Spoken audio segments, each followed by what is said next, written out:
Okay, if you watched my previous video, you will see that I have installed the aftermarket VQ Retracts for the P-47. The problem is there is not enough precision in their engineering and it simply cannot handle the weight of the plane. So here you can see the Retracts simply do not track properly. So we're going to have to install another set.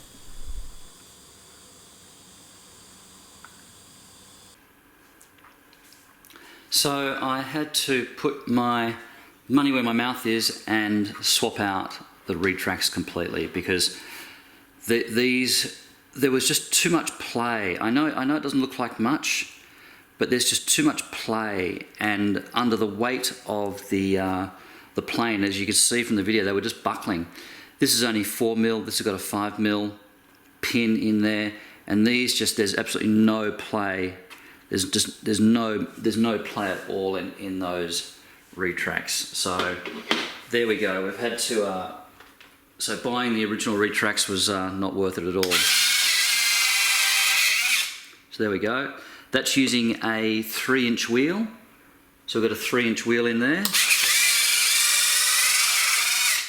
So here are the two pieces of kit. This is the servoless Retract mount from Hobby King, and here is the exact oleo piece of kit that I purchased. So as you can see, the combination of these two give you the perfect scenario.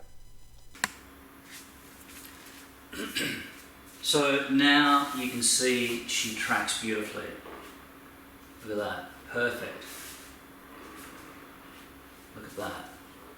So those Retracts are definitely the way to go.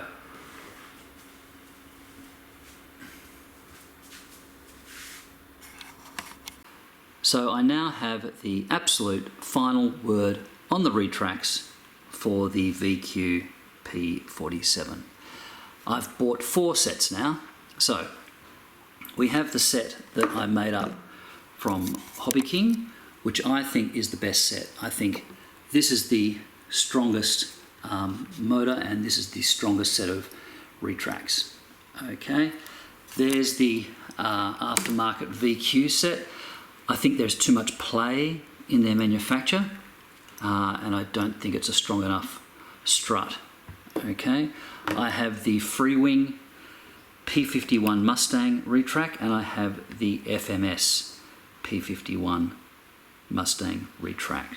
The Freewing will slot in, but the wheel is a 3 1/4 inch wheel, and so you will have to, so it fits in nicely there. Obviously you'll need to cut a little bit out there for the movement, but the wheel, as you can see, the wheel is slightly larger, so you can obviously just swap out the wheel and just put a smaller wheel on it. Of course, the Freewing do a very nice Retract there. Okay, and the FMS will pretty much slot in. The FMS uses a slightly smaller wheel. Okay, so as you can see, this will slot in quite nicely, and the wheel will fit into the wheel bay again quite nicely. I've had to enlarge my wheel bay, so there you go. It's a pretty good fit with the FMS. So there you go. It's a pretty good fit with the FMS Retract. So there you go. I now have all 4 sets of Retracts, just to make sure I was covering all our bases. But that is definitely the best. That's all aluminium, so that's quite strong, whereas both the FMS and the Freewing have got a plastic suspension part there. But there you go, any of them will work. Any 3 will do the job. I just think you'll have to do a little bit of massaging with those ones, but there you go.